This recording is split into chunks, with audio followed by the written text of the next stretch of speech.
বন্ধুরা আজকে রান্না করব নিরামিষ পনির। তো পনিরটা আমি কেটে নিয়েছি আর এখানে জলের মধ্যে নুন দিয়ে দিয়েছি। এই জলের মধ্যে আমি পনিরগুলো দিয়ে দেবো, একটু ফুটলে নামিয়ে দেবো, তাহলে পনিরটা নরমও হয়, সুন্দর হয়। এই যে বন্ধুরা ফুটে গেছে, এবার আমি নামিয়ে নেব। এবার আমি মশলা রেডি করব। দিয়ে দিয়েছি লঙ্কা, কাজু বাদাম, 4 মগজ নেই সেজন্য কটা চিনেবাদাম দিলাম, একটা টমেটো আর একটু আদা। এটা পুরো নিরামিষ, এটা আমি পেটে নিয়ে আসছি। দিয়ে দেবো কড়াইতে তেল। এদিকে মশলাটা বাটা হয়ে গেছে, তেল গরম হয়ে গেছে। এবার পনিরগুলো হালকা ভেজে নেব। পনিরটা হালকা করে ভেজে তুলে নিয়েছি। এবার ওই তেলে আমি দিয়ে দেবো একটু গরম মশলা আর শুকনো লঙ্কা ফোড়ন। এবার আমি বাটা মশলাটা দিয়ে দেবো।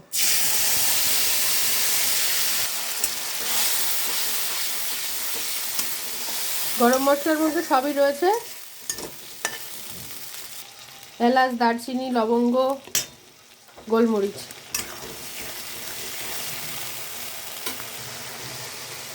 দিয়ে দেবো নুন, একটু মিষ্টি মিষ্টি হবে, তো আমি 6টা বাতাসা নিয়েছি। এটা একটু সাদা সাদাই হবে, সেজন্য আমি আর হলুদ দেব না, তবে সর্ষের তেলে বসিয়েছি ওই জন্য একটু কালারটা এসছে। দিয়ে দেবো কটা কিশমিশ। এটা আপনারা বানিয়ে খাবেন, অবশ্যই ভালো লাগবে। মানে পার্সোনাল নিজের অভিজ্ঞতা থেকে বলছি, যাকে যাকে রান্না করে খাইয়েছি সবাই বলেছে খুব ভালো। পনিরগুলো দিয়ে দিলাম, তেল ছেড়ে দিয়েছে।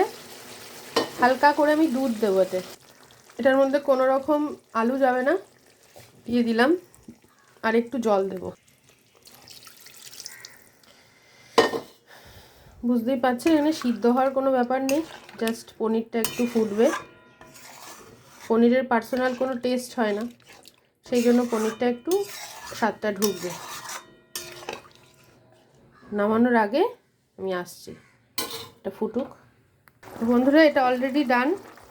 এর মধ্যে আমি দিয়ে দেবো এভারেস্টের শাহি বিরিয়ানি মশলা অল্প করে, আর ঘি। ভালো রান্না ভালোভাবে খেতে গেলে একটু ঘিটা বেশি দিলে অসুবিধে নেই। তো এটা আমি নামিয়ে নেবো। এটা একটু ঘন হবে, তার কারণ বাদাম বাটা আছে, কাজু, চিনেবাদাম। তো এটা এরমই নামাবো, খাওয়ার সময় একটু থিকনেস চলে আসবে। এটা অলরেডি ডান। আমি এটাকে শাহি পনির বলি। আপনারা করে খাবেন, কমেন্ট করবেন অবশ্যই কেমন হলো আপনাদের বানিয়ে। তো আজকের মতো টাটা।